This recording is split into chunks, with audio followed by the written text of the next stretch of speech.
캐나다에서 돌아와 현관문 앞에 선 나의 손바닥에서는 식은땀이 비 오듯 흘렀고 심장은 갈피를 잃은 채 마구 날뛰었다. 열쇠는 어찌된 일인지 자물쇠 구멍에 들어가지 않았다. 오랫동안 쓰지 않아서 녹이 슬었나? 불안한 생각이 머리를 스쳤다. 그때 며느리의 차가운 한마디가 심장을 얼어붙게 했다. 1시간 전만 해도 나는 비행기 안에서 시간 전만 해도 이 진정 소유인데요. 그 순간 내 머릿속은 선물 보따리를 들고 문을 열고 들어설 때 아들 레오의 얼굴에 떠오를 놀라움과 기쁨을 상상하며 혼자 흐뭇해했던 것이다. 하지만 나는 상상조차 하지 못했다. 나를 기다리고 있는 것이 이토록 굳게 닫힌 문일 줄은. 내 이름은 박정숙, 73세다. 비행기 창밖으로 점점 익숙해지는 산하를 보며 말로 표현할 수 없는 벅찬 감동이 밀려왔다. 1년을 떠나 있었다. 그 1년 동안 나는 캐나다에서 딸아이의 육아를 돕고 겸사겸사 마음을 달래고 있었다. 하지만 마음 한구석에는 늘 한국의 집과 아들 김민준네 가족이 걸렸다. 오늘 드디어 그들에게 깜짝 선물을 안겨줄 수 있게 되었다. 탑승 전 나는 면세점에서 몇 가지 선물을 특별히 골랐다. 남성용 향수병은 민준이 젊었을 때부터 좋아하던 브랜드였고 단아한 색깔의 실크 스카프는 최서연이 분명 마음에 들어 닿았다. 나는 비행 내내 그들이 선물을 보고 지을 표정을 상상했다. 어린 손자 하준이가 그걸 받아들고 활짝 웃을 모습을 상상하니 벌써부터 마음이 따뜻해졌다. 비행기가 착륙했을 때 허리는 이미 몹시 쑤셨지만 마음만은 무척 가벼웠다. 비행기에서 내리는 순간 나는 마치 사탕을 잔뜩 짊어진 할머니가 아이들에게 사탕을 나눠주기라도 하듯 실없이 웃음까지 터뜨렸다. 입국 심사를 할 때 젊은 세관 직원이 내 여권을 보며 방긋 웃었다. 아주머니, 설 새로 오셨어요? 나는 아이들 보러 왔어요.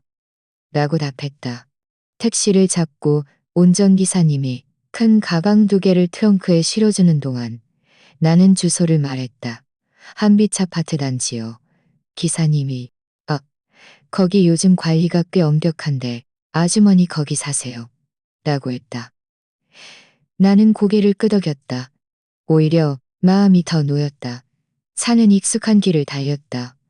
광고판은 바뀌었고 건물들은 전보다 더 높아졌지만 공기 중의 냄새는 변함이 없었다. 연탄가스와 음식 냄새가 뒤섞인 훈훈한 기운.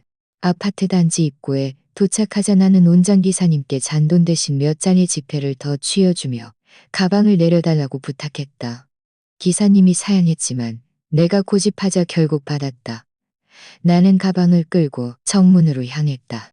입구 경비실에는 새 얼굴의 젊은 경비원이 이어폰을 꽂고 앉아 있었다.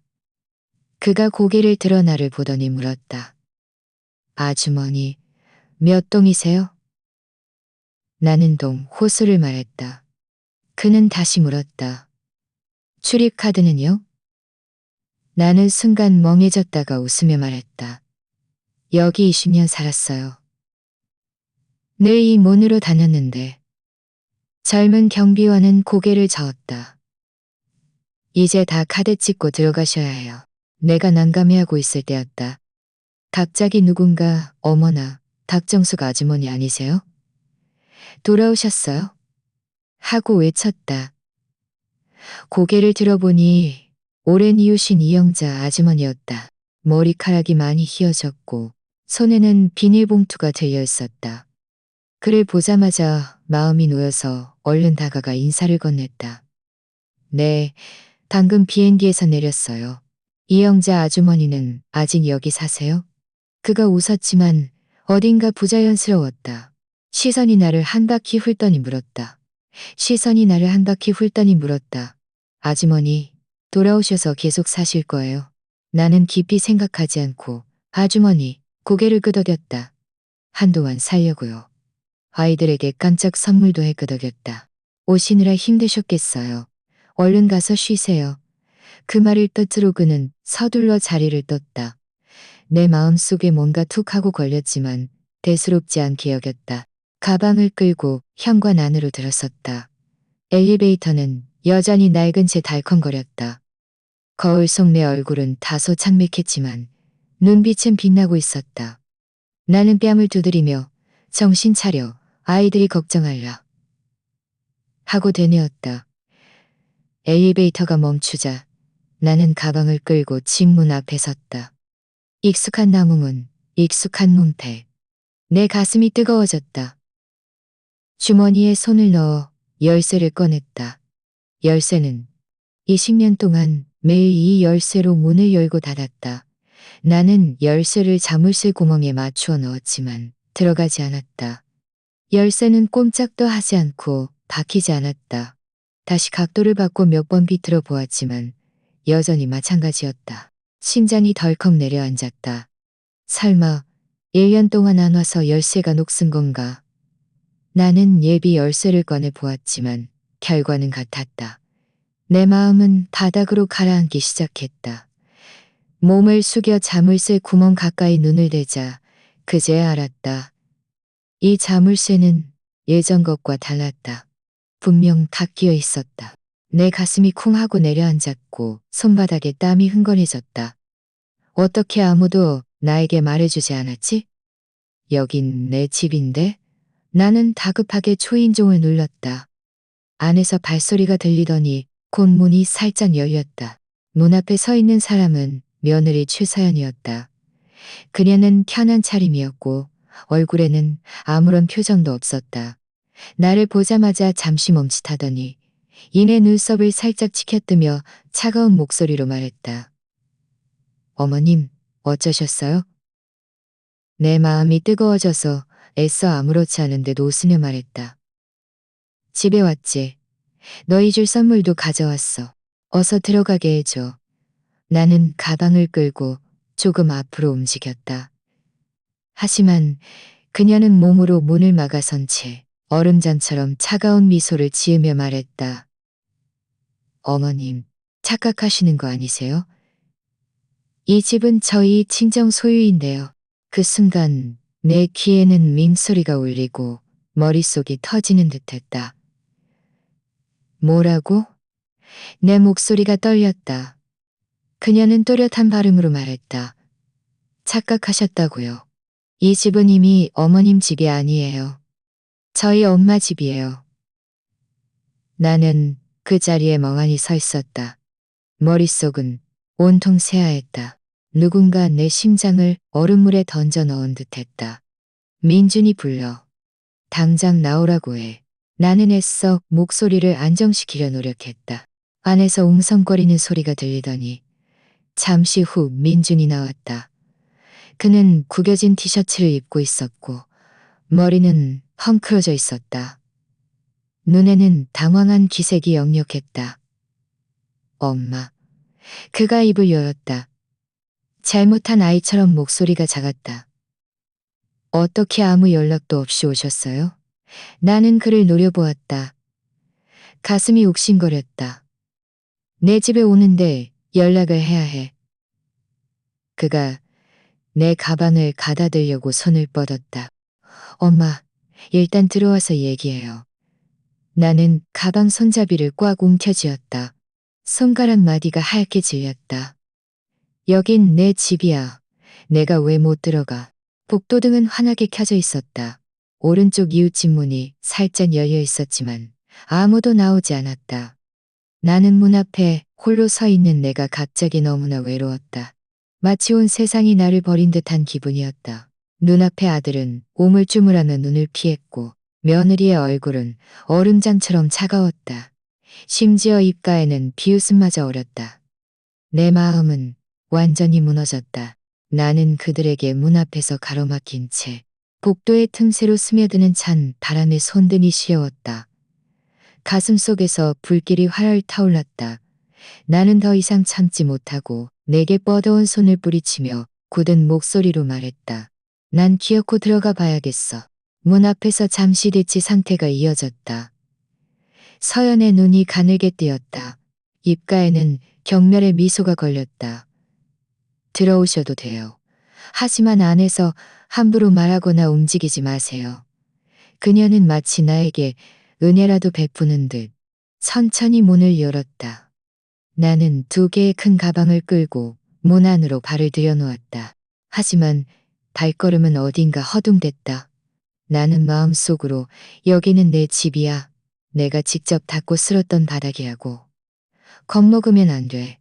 하고 되뇌었다. 하지만 눈앞에 펼쳐진 광경을 보는 순간 내 심장은 세게 움켜쥐는 듯 아파왔다.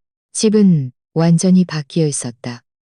거실에 있던 갈색 소파는 사라지고 한 베이지색 패브릭 소파가 그 자리를 차지했다. 탁자도 유리 상판으로 바뀌어 있었다.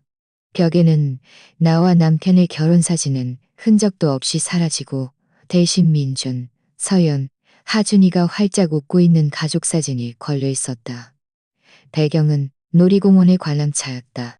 그 순간 나는 누군가에게 뒤에서 주먹으로 세게 맞은 듯 숨이 헐떡거렸다. 내 결혼 사진은? 나는 목이 메어 물었다. 서연은 고개도 들지 않고 바닥의 장난감들을 한쪽으로 치우며 말했다. 치웠어요. 집이 좀 깔끔해야죠. 나는 식당 쪽으로 몸을 돌렸다. 가지런히 놓여있던 붉은 원목 식탁은 옅은 색의 현대적인 식탁으로 바뀌어 있었다.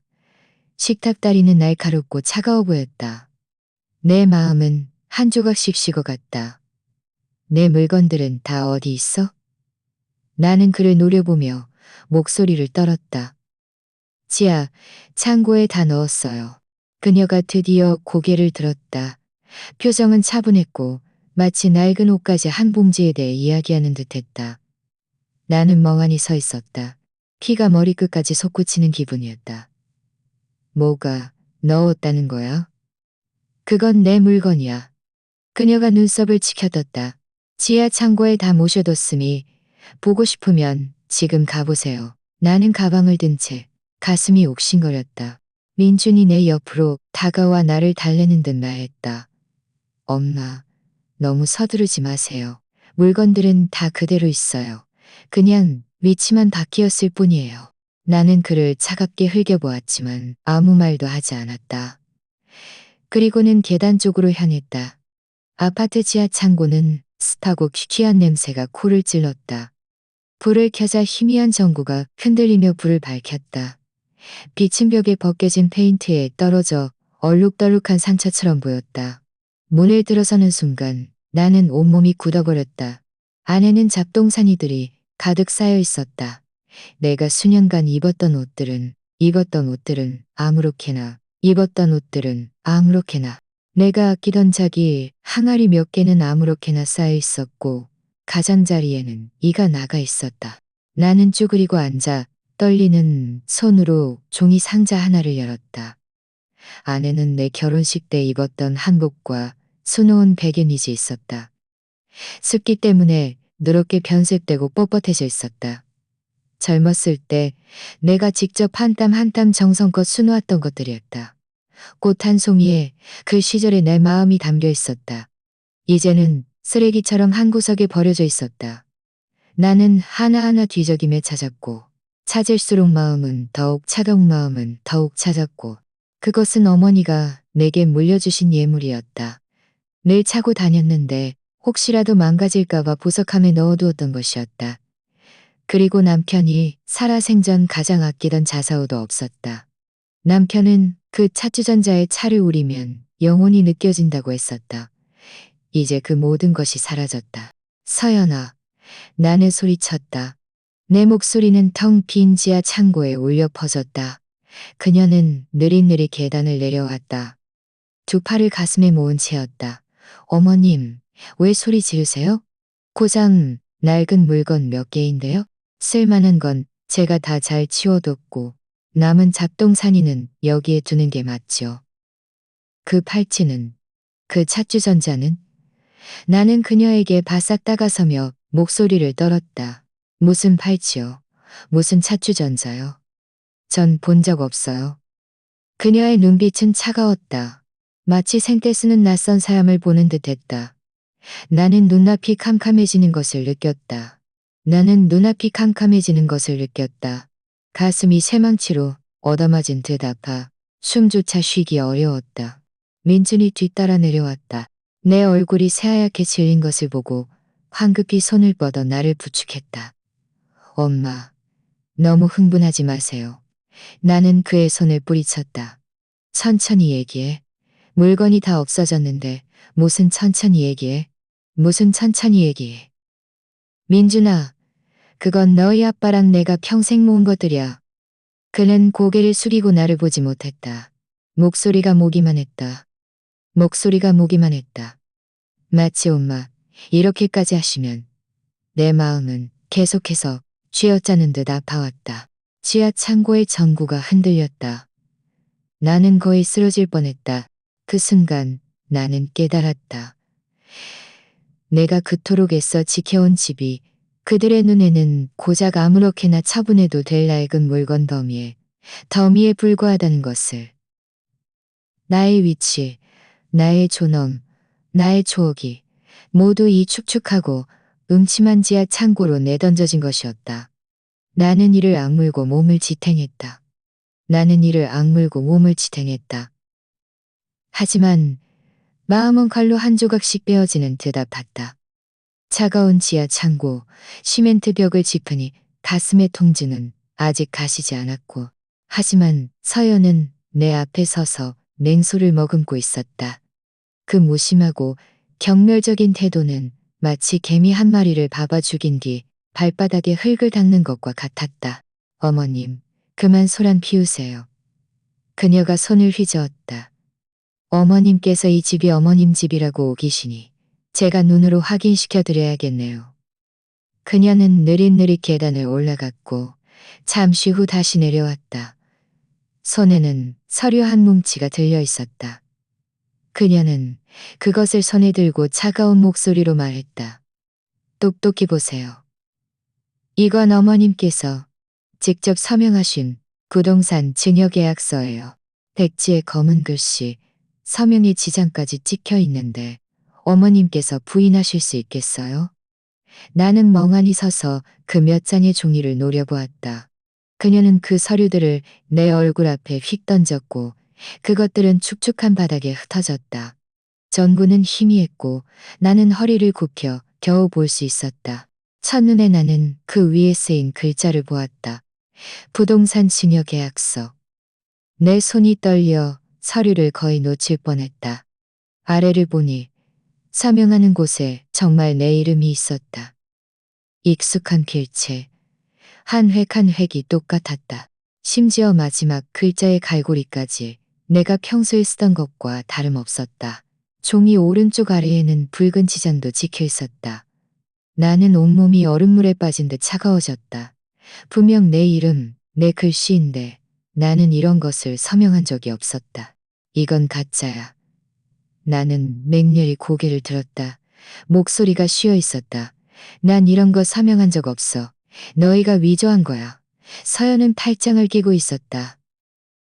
마치 두 개의 차가운 돌덩이 같았다. 가짜요? 어머님께서 기억 못 하시는 거겠죠.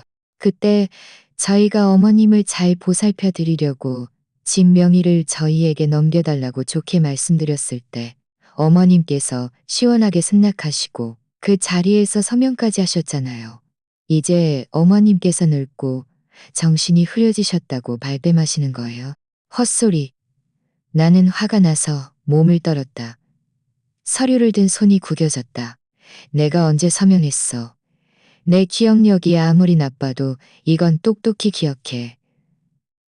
이 집은 너희 아버님과 내가 한 푼 두 푼 모아서 마련한 집이야. 내가 어떻게 이 집을 그냥 남에게 줘? 그녀는 비웃었다. 어머님 말씀이 증거가 된다면 좋겠네요. 하지만 안타깝게도 법은 서류를 보지 지금 어머님의 몇 마디 말을 보지 않아요. 나는 온몸이 떨리고 입술까지 새하얗게 질렸다. 민준아. 나는 갑자기 고개를 돌려 아들을 보았다. 그는 지하 창고 문 앞에 서 있었고 얼굴은 새파랬다. 눈빛은 흔들리고 있었고 나를 보지 못했다. 내가 그의 이름을 부르자 그는 온몸을 떨었지만 여전히 고개를 숙인 채 내메모호한 목소리로 말했다. 엄마, 그만하세요. 내 심장은 칼로 베이는 듯 아파왔다. 그 서리를 꽉 움켜쥐고 그를 노려보았다. 너도 알아? 너도 묵인한 거야? 그의 얼굴은 새빨개졌고 목소리는 더 작아졌다. 엄마, 저희도 엄마를 보살펴 드리려고 한 거예요. 나중에 혹시라도 엄마가 편찮으시면 집 명의가 저희한테 있어야 편하잖아요. 편하다고? 나는 비웃었다. 목구멍에서 피가 솟구치는 듯 했다. 민준아, 너는 내 친아들이잖아. 너도 그렇게 생각해? 내가 정말 정신이 흐려져서 집을 넘겨줬다고 생각하는 거야? 그는 아무 말도 하지 않고 고개를 가슴에 파묻을 듯 숙였다. 나는 그를 보며 눈물이 솟구쳐 시야가 흐려졌다. 엄마, 너무 흥분하지 마세요. 서연의 목소리가 다시 들려왔다. 칼날처럼 차가웠다. 경찰이 오면 어머님의 구두 증언을 믿을까요? 아니면 이 백지에 검은 글씨로 쓰인 계약서를 믿을까요? 어머님께서 잘 생각해 보세요. 내 머릿속은 민소리와 함께 한숨을 거의 쉬지 못할 지경이었다. 가슴의 통증은 더욱 심해졌고 숨이 가빠 마치 돌덩이 밑에 깔린 듯했다. 무언가 말하고 싶었지만 목구멍에서는 쉰 소리만 나왔다. 나는 떨리는 손으로 그들을 가리켰다. 너희가 날 해치는 거야. 이건 조작이야. 서연은 아무렇지 않은 듯 어깨를 으쓱했다. 조작이요. 어머님께서 말씀하신다고 조작이 되나요? 그때 가서 법정에서 알아서 결론이 나겠죠. 나는 눈앞이 현기증이 나고 온몸이 휘청거렸다. 엄마, 너무 흥분하지 마시고 가서 쉬세요. 민준이 손을 뻗어 나를 부축하려 했다. 나는 그의 손을 세게 뿌리쳤다.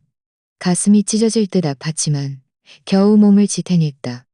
너희 부축은 필요 없어. 이게 너희가 날 보살피는 방법이야? 내가 외국 나간 사이에 날 집에서 내쫓아? 그는 몸이 굳어버렸고 얼굴은 붉어졌다가 창백해졌지만 아무 변명도 하지 못했다. 나는 그들을 마지막으로 한 번 노려보았다. 눈물은 결국 걷잡을 수 없이 흘러내렸다. 내 마음은 찢어졌고 피가 흐르는 듯 아팠다. 그래, 좋아. 나는 떨리는 손으로 그 구겨진 종이들을 서연에게 던져주었다. 그녀는 그것을 받아들고 아무렇지 않은 듯하였다. 마치 평범한 가계부라도 정리하는 듯했다. 나 갈게. 나는 이를 악물고 이 말을 내뱉었다. 나는 그 무거운 여행 가방 2개를 끌었다. 손가락 마디가 하얗게 질렸고 발걸음은 천근만근이었다.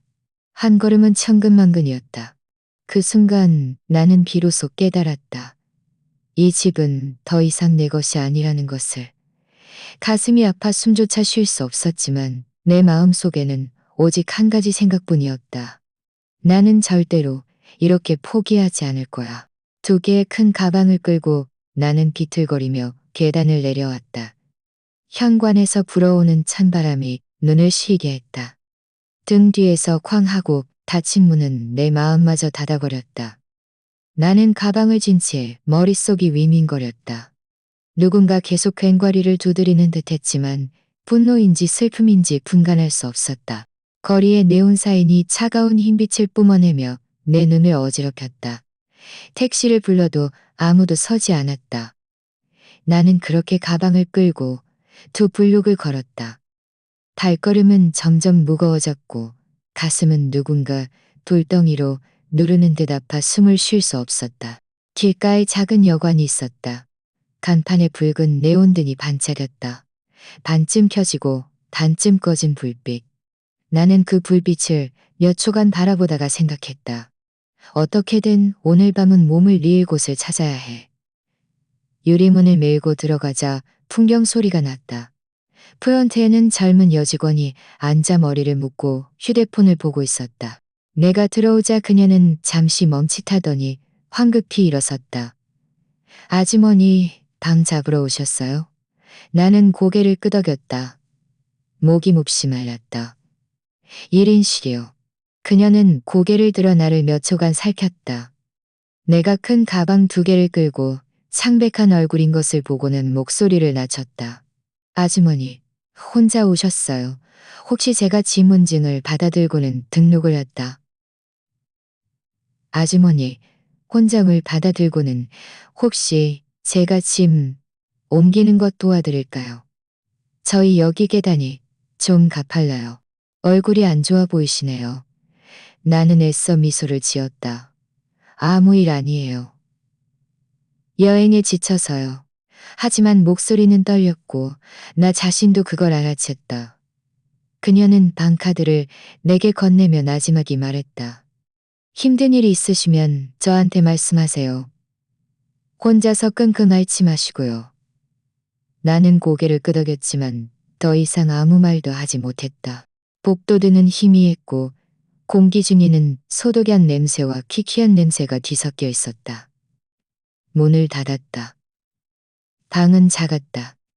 침대 하나, 옷장 하나, 작은 책상 하나, 형광등이 켜져 방은 차갑고 썰렁했다. 나는 큰 가방 2개를 내려놓고는 그 자리에 주저앉았다. 눈물은 더 이상 참을 수 없었고 뚝뚝 떨어졌다.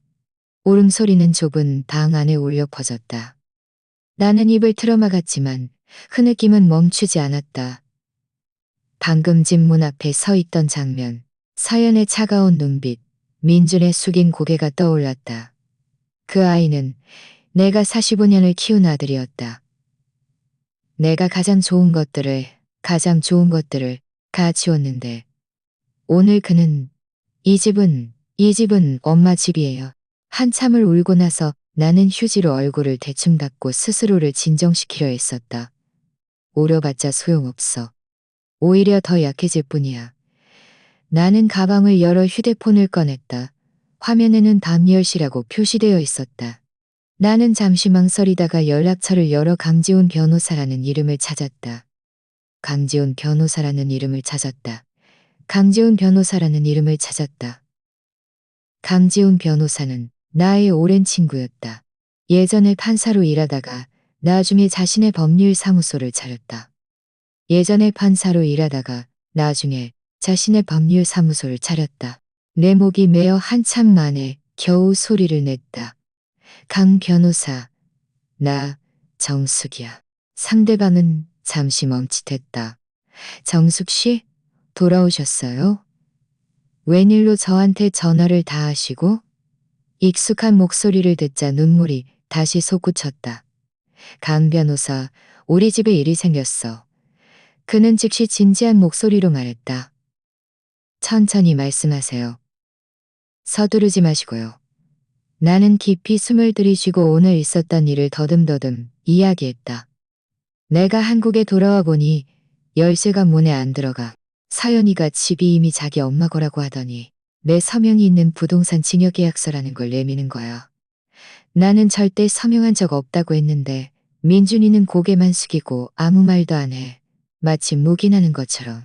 전화 저편에서는 몇 초간 침묵이 흘렀다. 강지훈 변호사의 목소리는 침착하고 단호했다. 정숙 씨, 일단 당황하지 마세요. 이건 아무래도 문제가 있는 것 같아요. 첫째, 그들과는 절대로 싸우지 마세요. 둘째, 절대로 서명하거나 하지 말아야 할 말을 하지 마세요. 우리가 해야 할 일은 먼저 사실을 확인하는 거예요.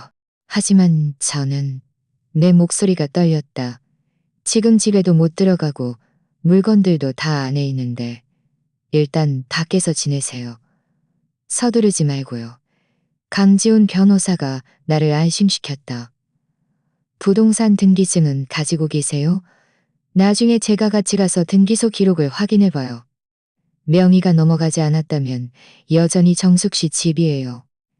소위 증여계약서라는 건 8, 90% 위조일 겁니다. 나는 그가 볼 수 없었지만 고개를 끄덕였다. 강 변호사 고마워요. 고맙다는 말은 마세요. 정숙 씨 남편께서 예전에 저에게 은혜를 베푸셨습니다. 제가 도울 수 있는 한 반드시 도울게요. 지금 정숙 씨가 해야 할 일은 몸을 잘 챙겨서 화병이 쓰러지지 않는 거예요. 전화를 끊고 나는 침대 머리에 기대어 앉았다. 가슴은 여전히 쥐어짜는 듯 아팠지만 적어도 그렇게 절망적이지는 않았다. 강지훈 변호사의 말이 지푸라기라도 잡는 심정으로 나에게 약간의 힘을 주었다. 막 놓으려고 하는데 휴대폰이 띵 하고 울렸다. 문자 메시지였다. 열어보니 이웃인 이영자 아주머니가 보낸 것이었다. 정숙 씨, 내가 참견 안 하려고 했는데 양심상 가만히 있을 수가 없네. 알려줘야겠어. 그 집 식구들은 정숙 씨가 외국 나간 다음 날 바로 이사 들어왔어. 물건들도 자기들이 인부들 시켜서 다 내다 버렸고 귀중한 건 못 본 것 같아. 마음의 준비를 해야 할 거야. 나는 그 몇 줄의 글자를 노려보았다. 눈물이 다시 시야를 흐렸다. 눈물이 다시 시야를 흐렸다. 역시 그들은 미리 계획했던 거였어. 나는 미리 계획했던 거였어. 나는 떨리는 손으로 휴대폰을 내려놓고 침대 머리에 기댔다. 눈앞이 아찔해지고 가슴이 몹시 아팠지만 나는 눈을 감고 깊이 숨을 쉬려 했었다. 어둠 속에서 내 심장 소리가 무겁고 빠르게 뛰는 것을 들었다. 하지만 나는 스스로에게 말했다. 박정숙, 버텨야 해. 왜냐하면 일단 쓰러지면 정말 집이 없어지니까. 다음 날 아침 일찍 나는 붉게 충혈된 눈으로 일어났다. 여관 침대는 널빤지처럼 딱딱했고 베개 속에는 뭉쳐진 손덩이가 들어있었다. 하지만 나는 밤새 거의 눈을 붙이지 못했다. 눈을 감으면 서연의 차가운 얼굴이, 눈을 뜨면 민준의 숙인 고개가 떠올랐다. 가슴은 불덩이로 짓눌린 듯 무거워 숨조차 쉬기 어려웠다. 하지만 어떻게든 나는 한 번 더 가야만 했다. 내 신분증, 주민등록등본, 그리고 남편이 남긴 몇몇 서류들이 모두 집에 있었다. 만약 정말 소송을 해야 한다면 이 서류들은 단 하나도 없어서는 안 될 중요한 것들이었다. 나는 외투를 여미고 작은 가방을 든 채 문을 나섰다. 길가의 아침 식당에서 풍겨오는 기름 냄새가 코를 찔렀지만 나는 아무런 식욕도 없었다. 마음속에는 오직 반드시 증명서를 찾아야 해. 라는 생각뿐이었다. 아파트 단지 입구에 도착하자 내 표정은 차갑고 굳어 있었다. 젊은 경비원은 나를 보고 잠시 멈칫하며 우물쭈물했지만 나는 그를 무시하고 묵묵히 건물 안으로 들어섰다. 막진 문에 다다르자 문이 살짝 열렸다. 낯선 여자가 고개를 내밀었다. 사연이 고용한 가사도우미였다. 그녀는 팔을 벌려 문을 막아서며 말했다. 아주머니, 최사연 씨가 집 안에는 들어오지 말라고 했어요. 나는 비웃었다. 내 집에 내가 왜 못 들어가? 비켜. 그 말을 끝으로 나는 그녀를 끝으로 가. 집은 여전히 낯선 모습이었다. 결혼 사진은 보이지 않았고 가구는 모두 바뀌어 있었다. 가슴의 아픔이 다시 밀려왔지만 나는 멈출 수 없었다. 곧장 지하 창고로 향했다. 지하 창고 문을 열자 퀴퀴한 냄새가 코를 찔렀다. 나는 깊이 숨을 들이쉬고 안으로 내려갔다. 희미한 전구 아래 구석에는 종이, 상자와 낡은 가구들이 쌓여 있었다. 나는 쭈그리고 앉아 하나하나 뒤적였다. 손은 먼지로 시커멓게 더러워졌고 손톱 밑에는 흙이 끼었다. 거의 절망할 무렵 나는 두툼한 낡은 책 한 권을 만졌다. 표지는 이미 누렇게 밝고 그 위에는 남편이 예전에 쓴 주석이 남아 있었다. 내 가슴이 쿵 하고 내려앉았다. 책을 펼치자 갑자기 툭 하고 가지런히 접힌 쪽지 한 장이 떨어졌다. 내 손은 살짝 떨렸다. 쪽지를 펼치자 남편의 익숙한 글씨가 보였다. 변고가 생기면 윤석현을 찾아라. 짧은 8글자가 내 머릿속에서 천둥처럼 터져나왔다. 나는 그 글자를 노려보며 가슴이 조여왔다. 남편은 돌아가시기 전까지는 건강한 편이었고 이런 말을 한 적이 없었다. 그가 어쩌다 이런 쪽지를 남겼을까? 쪽지 위를 어루만지니 마치 글씨를 통해 남편의 손길을 느낄 수 있는 듯했다. 마음은 100가지 맛이 뒤섞인 듯했다. 비통함과 함께 의문이 들었다. 윤석현. 그는 남편이 살아생전 가장 아끼던 제자였다. 지금은 성공한 사업가가 되어 있었다. 나는 남편이 임종 전에 이토록 중요한 단서를 그에게 남겼을 줄은 생각도 못했다. 내가 멍하니 생각에 잠겨 있을 때였다. 갑자기 쾅 하는 소리와 함께 지하 창고에 불이 꺼졌다. 사방은 칠흑 같은 어둠에 잠겼다. 내 심장은 쿵 하고 내려앉았다. 이어서 계단에서 서연의 목소리가 들려왔다. 차갑고 날카로웠다. 어머님도 참 이렇게까지 하시는군요. 지하 창고 같은 곳도 기어이 파고드시다니. 하지만 잘 됐네요. 어머님께서 치매에 걸리셨다고 하지 않았어요? 내일 바로 요양원에 보내드릴게요. 거기가 여기보다 훨씬 어울릴 거예요. 나는 화가 나서 온몸이 떨렸다. 소리 질렀다. 담이, 여긴 내 집이야. 네가 무슨 자격으로. 어둠 속에서 그녀의 경멸적인 웃음소리가 들려왔다. 자격이요. 이 집은 우리 엄마 집이고 저는 딸인데 당연히 자격이 있죠. 어머님은 그만 애쓰세요. 내일까지 기다릴 것도 없이 오늘 밤에 사람 불러서 모셔다 드릴게요. 내 가슴은 쥐어짜는 듯 아파왔고 숨조차 끊어질 것 같았다. 손에는 그 쪽지를 꽉 움켜쥐었다. 나는 거의 분노에 이끌려 계단을 뛰어 올라갔다. 그녀의 몸을 밀치고 비틀거리며 문 밖으로 뛰쳐나왔다. 찬 바람이 얼굴을 때렸다. 나는 온몸에 힘이 빠져나가는 듯 했지만 손에 든 쪽지는 놓지 않았다.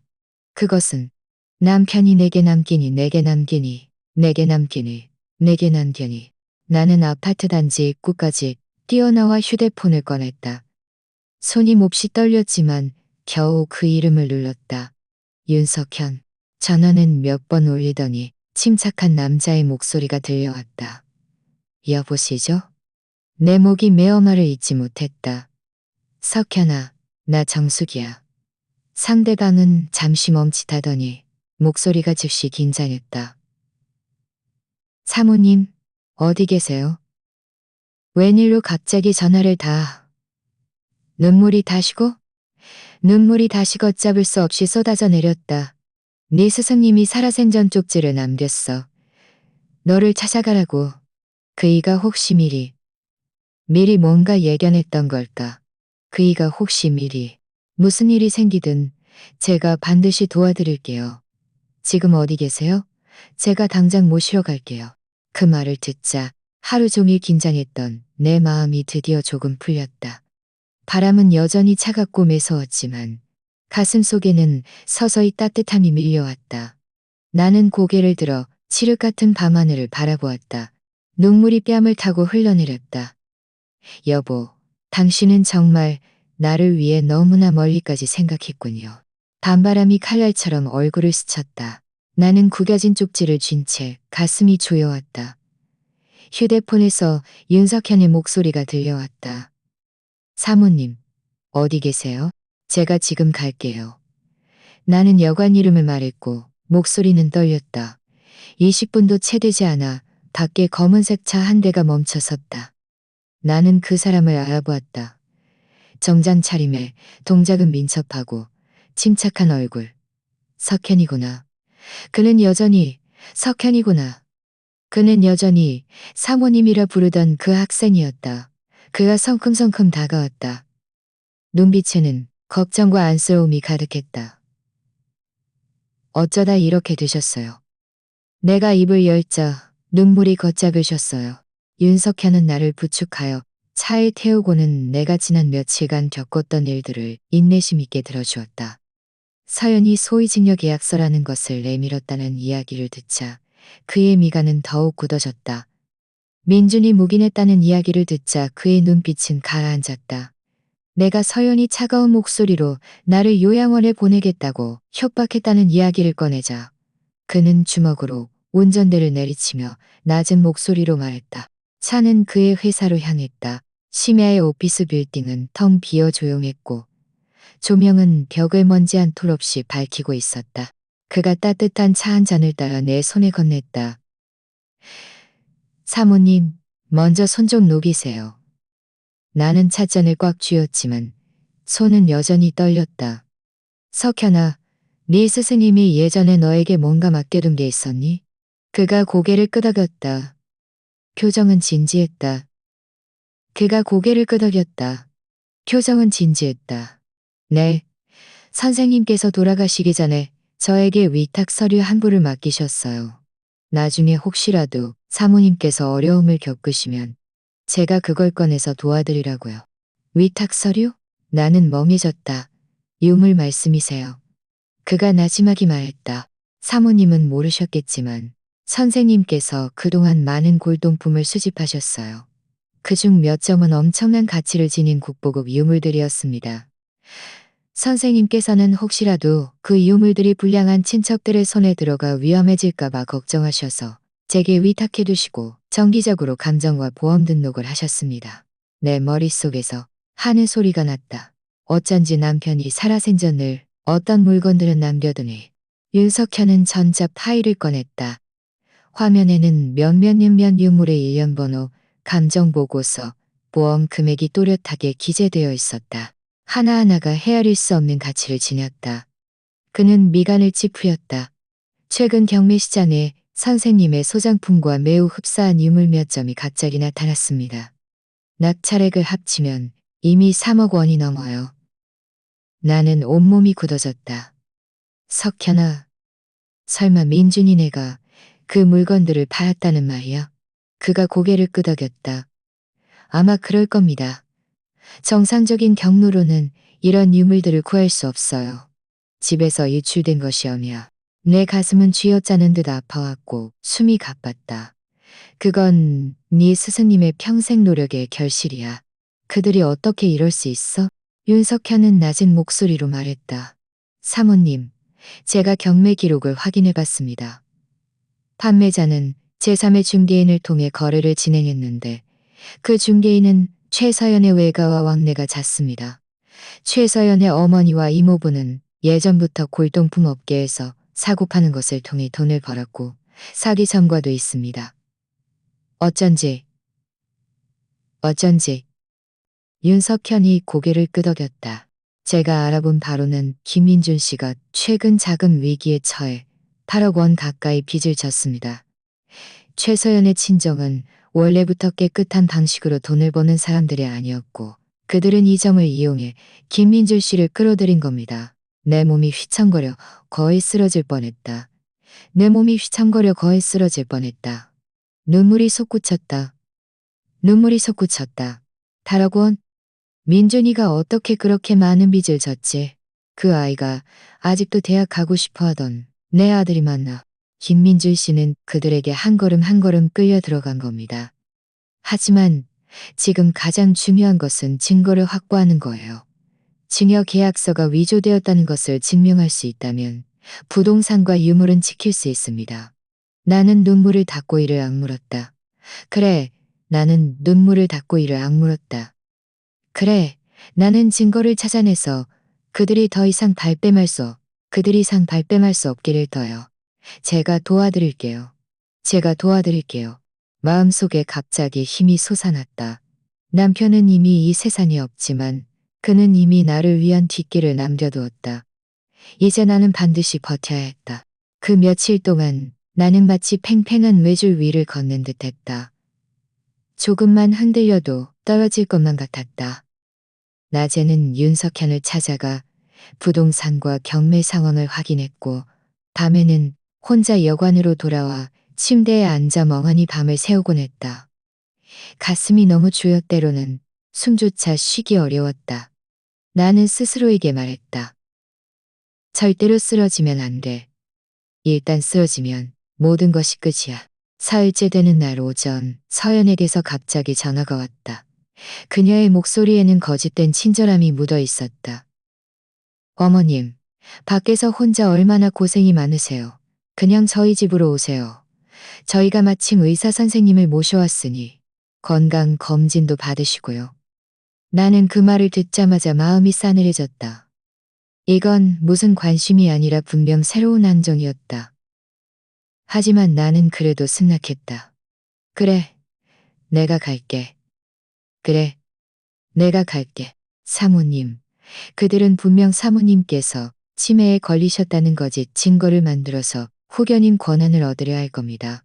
사모님은 모르는 척하시고 정면으로 맞서지 마세요. 제가 사람을 배치해서 몰래 지키도록 하겠습니다. 나는 고개를 끄덕였다. 마음은 갈피를 잡을 수 없었고 마치 돌덩이 하나가 짓누르는 듯했다. 집 문 앞에 돌아오자 가사도우미가 문을 열어주었다. 표정은 이상했고 나는 발걸음을 끌며 집 안으로 들어섰다. 거실에는 흰 가운을 입은 남자와 여자가 앉아 있었다. 자신들을 모 병원 의사라고 소개했다. 서연은 옆에서 음흉한 미소를 지으며 내가 들어오자마자 활짝 웃으며 말했다. 어머님, 드디어 오셨네요. 어서 앉으세요. 의사 선생님께서 검진해 주실 거예요. 나는 애써 분노를 억누르고 어리둥절한 미소를 지었다. 검진? 무슨 검진이야? 나 안 아파. 그렇게 말하면서 나는 일부러 느릿느릿 걸었고 어디에 앉아야 할지도 기억 못하는 척했다. 여의사가 서류를 꺼내며 직업적인 미소를 지었다. 박정숙 아주머니, 저희가 간단한 기억력 테스트를 해볼까요? 예를 들어 오늘은 며칠이죠? 나는 눈을 깜빡이며 기억 못하는 척했다. 오늘은 초하루인가? 아니면 보름인가? 서연이 즉시 끼어들었다. 선생님, 보세요. 벌써 기억이 흐릿하시잖아요. 의사가 이어서 물었다. 그럼 아드님 이름은 뭐죠? 나는 눈을 깜빡이며 바보인 척했다. 아들? 우리 아들 영수? 아니면 작은 호랑이? 서연이 비웃었다. 어머님 아들은 김민준이에요. 작은 호랑이가 아니고요. 나는 속으로 이를 악물었지만 손에는 윤석현이 미리 건네준 녹음기를 꽉 쥐고 있었다. 의사들은 하나씩 질문을 던졌고 나는 어리숙한 척 우물쭈물했다. 서연은 옆에서 계속 고개를 끄덕였고 때때로 기록을 더 많이 하라고 그들에게 지시했다. 잠시 후 나는 화장실에 간다는 핑계로 서재로 몰래 들어갔다.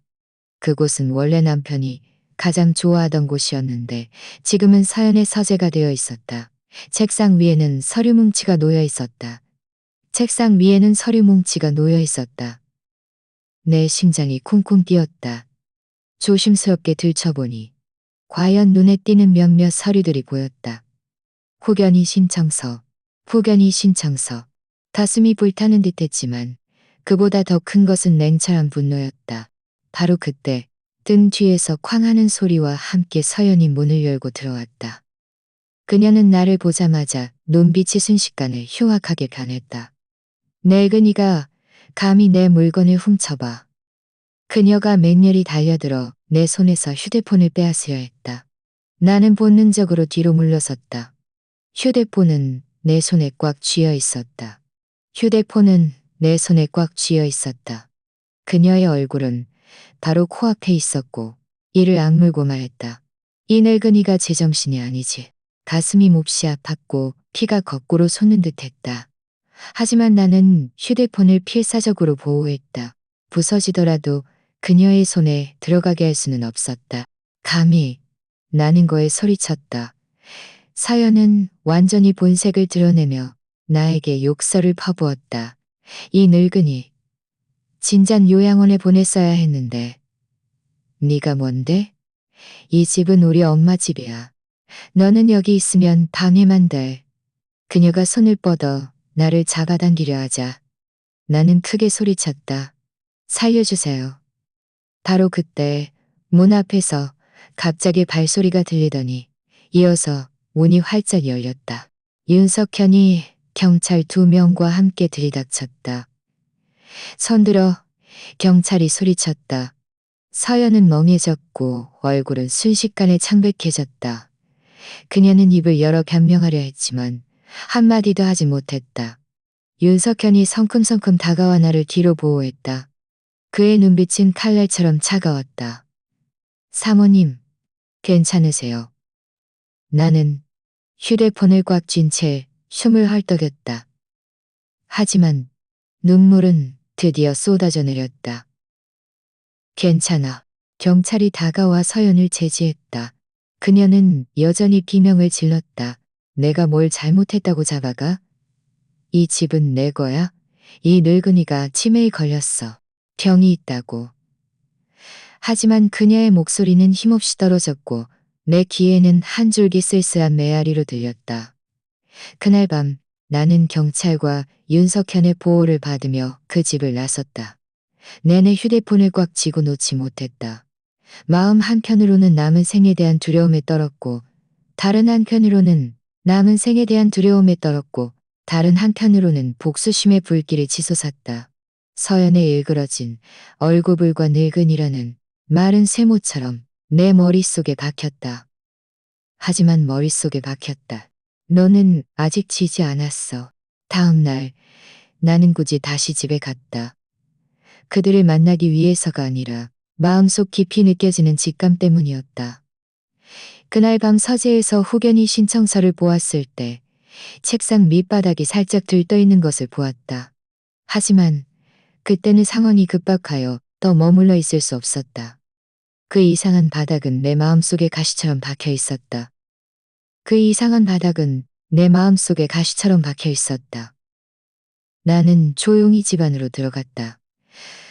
사연은 경찰에 연행되었고 집은 고요했다. 그녀는 내가 돌아오자 우물쭈물했지만 결국 나를 막지 못했다. 나는 묵묵히 서재로 들어가 문을 닫고 커튼을 쳤다. 햇빛이 틈새로 비집고 들어와 먼지 쌓인 바닥에 떨어졌다. 나는 무릎을 꿇고 앉아 조금씩 바닥을 두드렸다. 과연 책상 옆에서 빈 소리가 나는 곳을 찾아냈다. 손가락으로 가장자리를 들어 올리자 안에 비밀 공간이 드러났다. 내 심장이 쿵쿵 뛰었다. 손을 넣어보니 과연 천으로 된 주머니 하나가 만져졌다. 나는 떨리는 손으로 그것을 꺼냈다. 천은 먼지가 묻어 있었지만 단단히 쌓여 있었다. 나는 깊이 숨을 들이쉬고 그것을 열었다. 안에는 서류 뭉치와 검은색 작은 열쇠 하나가 있었다. 서류의 첫 페이지에는 뚜렷하게 부동산 신탁 계약서라고 쓰여 있었다. 내 눈앞이 흐릿해졌고 눈물이 즉시 솟구쳤다. 역시 남편은 이미 모든 것을 나를 위해 준비해 두었구나. 계약서에는 집이 신탁 형태로 소유되며 수탁자는 지정된 변호사, 수익자는 나와 민준이라고 명시되어 있었다. 민준은 거주권만 있고 매매, 양도, 저당을 잡을 권리는 없었다. 다시 말해 그가 아무리 마음대로 행동하려 해도 이 집을 진정으로 소유할 수는 없었던 것이다. 나는 서류를 꽉 쥐었다. 여보, 당신은 역시 나를 위해 뒷길을 남겨두었군요.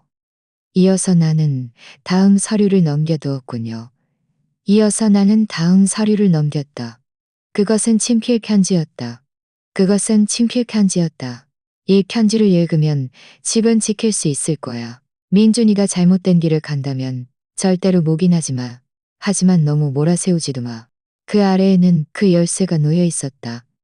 나는 열쇠를 쥔 채 눈물로 시야가 흐려졌다. 남편은 이미 오늘 이런 일이 있을 것을 예견하고 나를 위해 모든 것을 조용히 준비해 두었구나. 하지만 동시에 내 마음속에는 말로 표현할 수 없는 서운함이 밀려왔다. 왜 살아생전에는 솔직히 말해주지 않았을까? 왜 나 혼자 이 엄청난 풍파를 겪게 했을까? 나는 가슴을 움켜쥐고 한참을 움켜쥐고 한참을 움켜쥐고 한참을 움켜쥐고 그날 밤 나는 여관의 좁은 침대에 앉아 그 편지를 몇 번이고 다시 읽었다. 굴빛 아래 남편의 글씨를 읽으니 그의 따뜻한 숨결이 느껴지는 듯했다. 손에 든 열쇠는 조용히 놓여 있었다. 마치 무거운 쇠덩이처럼 나의 마지막 용기를 짓눌렀다. 나는 스스로에게 계속 물었다. 나는 스스로에게 계속 물었다. 이 증거들을 변호사에게 계속 물었다. 이 증거들을 가슴이 조용히 소송을 진행할까? 아니면 이 가림막을 찢어 모든 사람이 그들의 추악한 얼굴을 찢어 모든 사람이 그들의 추악하니. 하지만 다음 순간 나는 남편이 편지에 썼던 그 문구를 떠올렸다. 살기를 남겨줘라. 나는 주먹을 꽉 쥐었다.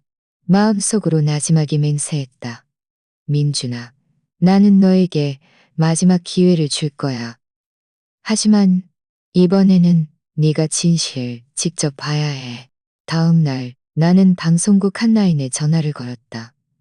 처음에는 평범한 민원인인 줄 알았던 직원이 내가 부동산 증여계약서 위조, 후견인 사기, 국보금 유물 밀매라는 단어들을 내뱉자 3초간 침묵하더니 즉시 채널 편집장에게 연결해 주었다. 박정숙 아주머니. 전화 저편의 목소리는 진지하면서도 흥분되어 있었다.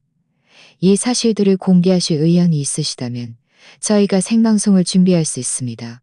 하지만 이것은 매우 위험할 수 있습니다. 정말 괜찮으시겠어요? 나는 눈을 감았다. 가슴 속에서 말로 표현할 수 없는 힘이 솟아났다. 괜찮아요. 모든 사람이 듣게 할 거예요. 며칠 후 방송국 스튜디오의 조명이 내 얼굴을 환하게 비췄다. 나는 짙은 색 외투를 입고 그 신탁 계약서를 품에 안고 있었다. 손바닥은 땀으로 축축했다. 나는 카메라 앞에 수많은 눈이 나를 지켜보고 있다는 것을 알았다. 하지만 그 순간 나는 오직 한 사람에게만 말하고 싶었다. 내 아들에게. 진행자가 간단히 상황을 소개한 후 마이크를 내게 건넸다. 나는 깊이 숨을 들이쉬고 쉬어가는 목소리로 입을 열었다. 여러분, 안녕하세요. 저는 박정숙입니다. 올해 73세입니다. 올해 73세입니다. 제가 오늘 이 자리에 선 것은 저 자신을 위해서가 아니라 저처럼 기만당하고 상처받을 수 있는 모든 어르신들을 위해서입니다. 나는 서류를 높이 들었다. 목소리는 떨렸지만 단호했다. 이것은 제 남편이 살아생전 설정한 부동산 신탁 계약서입니다. 집은 저와 아들이 공동 소유이며 아들은 거주권만 있고 처분권은 없다고 명확히 쓰여 있습니다. 하지만 제가 캐나다에 있는 딸을 보러 간 그 1년 사이에 제 며느리와 그 친정 식구들은 증여 계약서를 위조하여 저를 집에서 쫓아냈습니다. 심지어 저의 후견인 권한을 차지하여 저를 요양원에 보내려 했습니다. 스튜디오는 침묵에 잠겼다. 진행자는 눈을 크게 뜨고 카메라는 서둘러 다가와 서류에 띄고 내 목소리는 점점 높아졌다. 눈물이 뺨을 타고 흘러내렸다. 그들은 집을 가로챈 것뿐만 아니라 제 남편이 소장했던 유물들을 경매에 내놓아 수억 원을 챙겼습니다. 돈 때문에 그들은 저를 막다른 길로 몰아세웠습니다. 나는 잠시 멈췄다가 고개를 들어 카메라를 똑바로 바라보았다. 민준아, 만약 네가 이 말을 듣고 있다면 엄마는 네가 8억 원의 빚을 져서 남들에게 끌려다녔다는 것을 알아. 하지만 기억해. 네가 용기를 내서 잘못을 인정하고 그들의 음모를 폭로한다면 엄마는 여전히 너를 아들로 인정할 거야. 여기까지 말하자 내 목이 메었고 가슴이 쥐어짜는 듯 아팠다. 하지만 나는 이를 악물고 말을 마쳤다. 생방송 스튜디오는 죽은 듯 고요했다. 라이브 방송의 채팅창은 빠르게 올라갔다. 어떤 이들은 서연의 가족을 욕했고 어떤 이들은 나를 위해 분개했으며 어떤 이들은 박정숙 아주머니가 너무 용감하다고 말했다. 바로 그때 다른 쪽 화면이 우리 집 거실로 전환되었다. 화면 속에는 서연과 그녀의 어머니가 소파에 앉아 있었고 얼굴은 창백했다. 박정숙 아주머니가 말하는 건 다 거짓말이에요. 서연의 어머니가 다급하게 소리쳤다. 이 집은 우리 딸이 상속받은 거예요. 그 양반은 나이가 많아서 정신이 흐려졌다고요. 상속이요? 진행자가 차갑게 물었다. 노인이 아직 살아계신데 뭘 상속받아요? 이 말이 끝나자마자 현장은 아수라장이 되었다. 서연은 얼굴이 새하얗게 질려 어머니를 밀쳤다. 엄마, 함부로 말하지 마. 모녀는 서로에게 책임을 전가하며 말이 앞뒤가 맞지 않았고 현장은 혼란스러웠다. 바로 그때 경찰이 화면에 나타났다. 윤석현은 그들 옆에 서 있었고 손에는 몇 부의 복사본이 들려 있었다. 후견인 신청서, 경매계약서, 위조된 징역계약서, 모든 증거가 완벽하게 수집되었다. 최서연 씨. 경찰의 목소리가 차가웠다. 당신은 문서 위조, 후견인 사기, 그리고 유머니는 즉시 비명을 질렀다. 당신은 문서 위조, 후견인 사기, 그리고 유물밀매, 가담한 혁에서 서연은 허둥지둥 몸부림치며 소리쳤다. 두 사람은 그 자리에서 서로에게 비난을 퍼붓다가 경찰에게 양쪽에서 수갑이 채워졌다. 동시에 다른 경찰들은 단서를 토대로 서연의 이모부와 몇몇 공범들을 급습하여 체포했다. 생방송 화면 속에서 몇몇 사람들이 수갑이 채워진 채 끌려갔고 얼굴에는 공포가 가득했다. 나는 마이크를 꽉 쥐었다. 눈물로 시야가 흐려졌다. 귀에는 진행자의 흥분된 목소리가 들려왔다. 시청자 여러분, 방금 보신 것은 경찰의 현장 작전입니다. 최씨 모녀와 그 공범들의 범죄 사실이 이미 1차적으로 확인되었습니다. 내 가슴은 계속해서 떨렸다. 목소리는 낮고 쉬어 있었지만 또렷했다. 여러분 고맙습니다. 오늘은 저 혼자만의 승리가 아니라 우리 어르신들이 마땅히 누려야 할 존엄을 지킨 승리입니다. 법원의 판결문이 내 손에 건네지는 순간 나는 온몸이 굳어버렸다. 두툼한 종이 뭉치 흰 바탕에 검은 글씨. 글자 하나하나가 모처럼 내 마음에 박혔지만 그것은 아픔이 아니라 깊고 깊은 안정감이었다. 증거에 따르면 원고 박정숙은 해당 부동산을 합법적으로 소유하고 있으며 부동산 신탁계약서는 진실하고 유효하다. 소위 징역계약서는 위조되었으므로 무효이다. 피고 최서연, 이수란 최서연의 어머니의 사기, 문서 위조 및 악의적인 약물 사용 혐의로 유죄 판결을 받는다. 재판장의 목소리가 법정 안에 쩌렁쩌렁 울렸다. 꼿꼿하고 힘있는 목소리였다. 내 눈물이 왈칵 쏟아져 내렸다. 걷잡을 수 없었다. 나는 그 판결문을 꽉 쥐었다. 손바닥에는 땀이 흥건했다.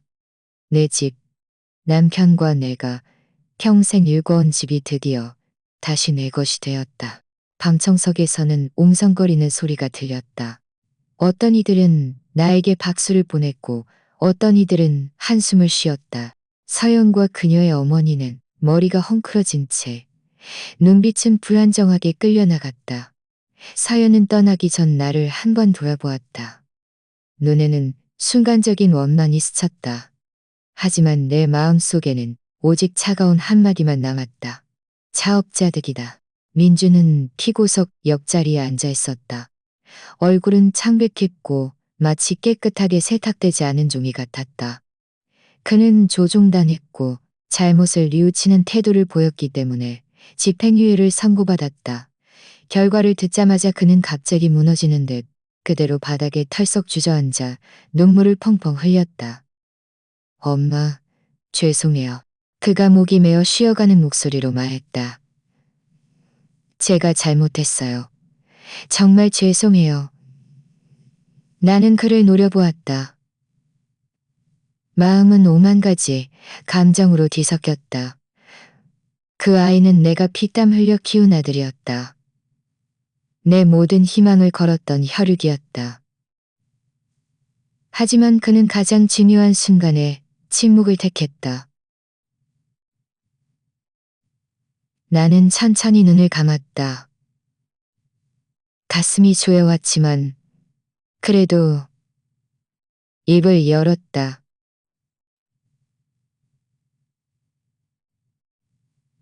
민주 나에게 기회를 주었으니 재판이 끝난 후 나는 집을 되찾았다. 하지만 다시 그 문을 열고 들어서자 텅 빈 거실 바닥과 낯선 가구들을 보니 마음이 싸늘해졌다. 이곳은 더 이상 단순히 내 집이 아니었다. 이곳은 더럽혀졌고 찢어졌었다. 나는 서재의 낡은 바닥 비밀 공간 옆에 한참을 앉아 있었다.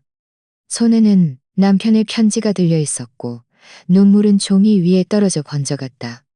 나는 문득 깨달았다. 이 집은 단순히 나와 민준의 것이 아니었다. 이 집은 더 많은 어르신들의 것이 아니었다. 그래서 나는 결심했다. 나는 몇 점의 보잘것없는 소장품들을 팔아 그 돈으로 집을 수리하고 3층짜리 작은 건물을 따뜻한 공간으로 개조했다. 나는 이곳을 사랑채라고 이름 지었다. 이곳은 비싼 비용을 받지 않고 허울뿐인 시설을 만들지도 않았다. 그저 나처럼 가족에게 문전박대당할 뻔한 어르신들에게 잠자리 하나, 따뜻한 밥 한 끼를 제공하기 위함이었다. 집을 수리하는 동안 나는 직접 커튼, 침대 시트, 테이블과 의자를 골랐다. 방마다 낡은 사진 한 장씩을 걸어두었다. 어떤 사진은 어르신들의 젊었을 적 모습이었고 어떤 사진은 손자들이 삐뚤빼뚤 쓴 글씨였다. 집은 점점 사람 사는 냄새가 나기 시작했고 더 이상 차갑지 않았다. 첫 입주자 중에는 나와 동갑인 김 할머니가 계셨다. 그녀의 아들은 예전에 교통사고로 세상을 떠났고 그녀는 홀로 버티다가 나중에 먼 친척에게 집을 사기당할 뻔했다. 그녀는 문에 들어서자마자 내 손을 잡고 말했다. 박정숙 씨, 당신이 아니었으면 나는 아마 갈 곳이 없었을 거야. 나는 웃으며 그녀의 손등을 토닥였다. 우리 서로 의지하면 아무도 두렵지 않아요. 아이들도 점점 왕래가 잦아졌다. 하준이는 지방에서 기숙사 생활을 하고 있었는데 나는 가끔 그를 데려와 마당에서 이웃집 아이들과 함께 연을 날리고 제기차기를 하게 했다. 어르신들은 벤치에 앉아 햇볕을 쬐며 끊임없이 웃음소리를 냈다. 민주는 출소 후 위층에 살 명목이 없었다. 그는 자진해서 지하 창고로 이사했다. 나는 그를 막지 않았다. 그저 네가 진심으로 뉘우치고 싶다면 여기서 실질적인 일을 해. 사랑채 어르신들 물도 날라주고 쌀도 옮겨주고 언제 네가 허리 펴고 당당하게 사람답게 살 수 있게 되면 그때 다른 이야기를 하자. 라고 말했다. 어느 날 밤늦게 나는 마당을 지나다 그가 혼자 계단에 앉아 무언가를 쓰고 있는 것을 보았다. 등불이 그의 그림자를 길게 늘어뜨렸다. 나는 다가가지 않고 그저 묵묵히 한참을 바라보았다. 가슴속에 굳게 닫혔던 돌덩이가 드디어 조금 풀리는 것을 느꼈다. 사랑채 개원식 날 마당은 매우 시끌벅적했다. 방송국 기자들도 왔다. 그들은 나에게 박정숙 아주머니 왜 이 사랑채를 여셨나요? 라고 물었다. 나는 웃었지만 목소리는 약간 떨렸다. 가족에게 문전박대당했을 때 그 기분은 잊을 수 없는 고통이니까요. 다른 어르신들은 이런 일을 겪지 않기를 바랍니다. 박정숙, 70대 중반의 할머니는 캐나다에서 집으로 돌아왔다. 아들과 손주들에게 작은 기쁨을 주려던 그녀의 손에 들린 열쇠는 자물쇠 구멍에 들어가지 않았고 차가운 목소리로 이 집은 우리 엄마 집이에요. 라는 말을 듣는 순간 그녀의 심장은 텅 비어버렸다. 하지만 보라, 그녀는 쓰러지지 않았다. 그녀는 지하 창고의 곰팡이 핀 종이 상자 속에서 진실을 찾아냈고 가짜 의사들의 진단 속에서 치매인 척 연기하며 몰래 녹음을 했다. 그녀는 또한 서재의 비밀 공간에서 남편이 남긴 신탁 계약서와 열쇠를 찾아냈다. 그것은 남편이 살아생전 그녀를 위해 마련해둔 뒷길이었다. 결국 법정은 그녀의 결백을 밝혀주었고 집은 그녀의 손으로 돌아왔다. 서연과 그녀의 어머니는 감옥에 갇혔고 민주는 뉘우치며 지하 창고로 이사했다. 박정숙은 증오를 선택하지 않았다. 대신 그녀는 집을 사랑채로 개조하여 자신처럼 가족에게 문전박대당할 뻔한 어르신들을 받아들였다. 보라, 사람이 절망의 벼랑 끝에 몰렸을 때도 새로운 가능성을 찾아 살아갈 수 있다는 것을 나는 종종 생각한다. 사람이 늙으면 가장 두려운 것은 육체적인 병고가 아니라 가족에게 배신당하는 것이라고. 하지만 박정숙의 이야기는 우리에게 쉽게 포기하지 말라고 말해준다. 울어야 할 때 울고 강해져야 할 때 강해지고 선을 베풀어야 할 때 선을 베풀라고. 집은 지킬 수 있고 존엄은 지킬 수 있으며 가족 관계는 비록 금이 갔어도 여전히 회복될 가능성이 있다는 것을. 이번 이야기는 여기까지입니다. 제가 5,000명 구독 목표를 달성하는데 몇 번째로 도움을 주실 분이실까요? 지금 바로 구독해주세요. 채널의 성장을 함께 지켜봐 주시길 진심으로 초대하며 저의 이야기가 여러분께 도움이 되기를 바랍니다. 다음 회에 또 만나요. 본 채널의 모든 이야기는 실제 사건을 각색한 것으로 사회 뉴스, 시청자 제보 및 댓글 섹션의 공유를 포함하며 이에 국한되지 않습니다. 내용에 대한 의견이나 제안이 있으시면 댓글 섹션에서 저와 토론하거나 여러분의 이야기를 들려주세요. 어쩌면 다음 이야기의 주인공은 바로 여러분일지도 모릅니다.